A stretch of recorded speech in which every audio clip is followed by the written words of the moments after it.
For those of you that are always wondering how to know if social work is for them,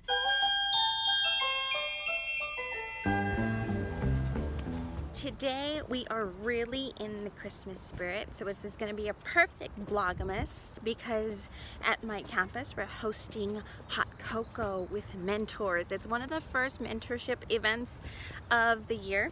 We're a little slow to go, but it takes a lot of work to set up a mentorship program. Not that I'm the one in charge of this, but I'm just contributing and trying to do what I could do. So, it is chilly out here. I just finished up making my visits at the high school.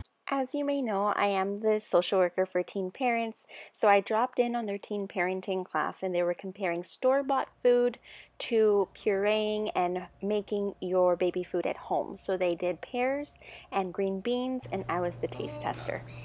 Okay, did you put any seasonings in here? No. It's just pure green beans. Yeah. Okay, I'm gonna take a big, that's big, right? Yeah. The baby's gonna go. You never know what students are gonna need. I also happened to meet with an older student. That was awesome. I realized that someone was in the parking lot.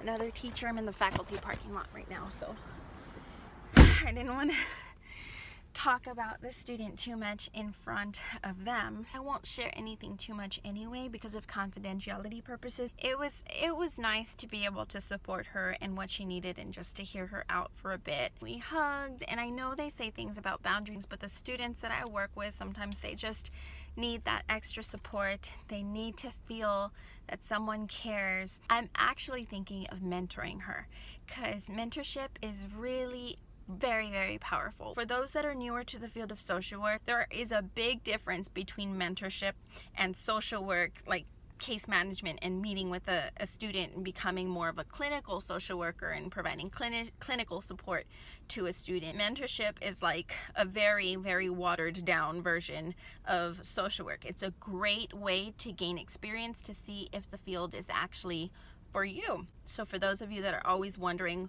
how to know if social work is for them, mentor a student, different age ranges, and that's what you'll see if you're connecting to someone else, empathizing, if you have that sort of patience.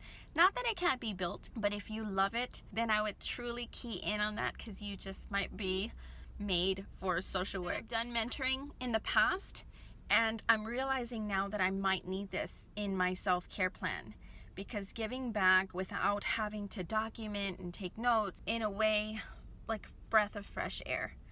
Mentorship, we feel like we're serving the mentee only, but honestly, the mentor gets a lot, maybe even more out of it.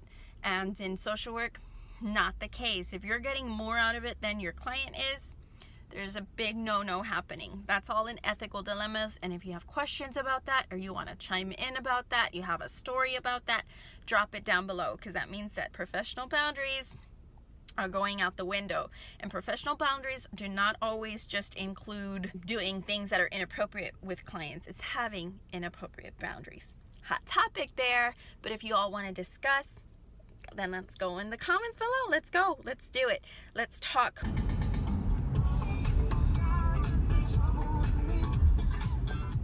I'm headed back to campus now to check on the hot cocoa. We decided to heat up some water in these roaster pans.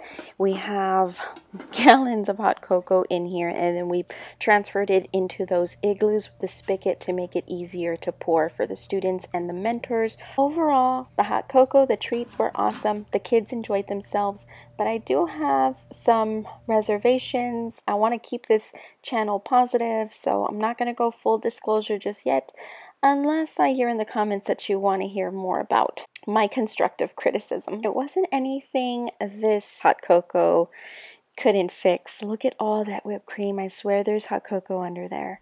Emergencies are on because I'm getting a text. Can you see the bubbles? Probably not.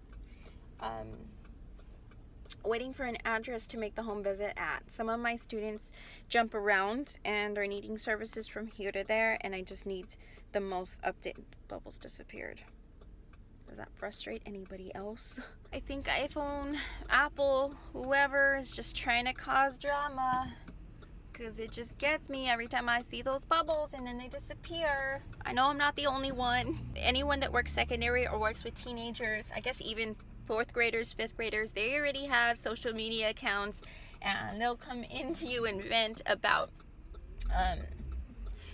their message being read, unread, left unread, all these things. At this point, I still am hip to the terms and I know what they're talking about, but I don't know. I'm afraid to get to the days when I'm just completely in the blue. But kids, teens, they'll always educate you. You just have to show some interest in their lives, and then you'll learn a little too much. Home, sweet home, bed, sweet bed.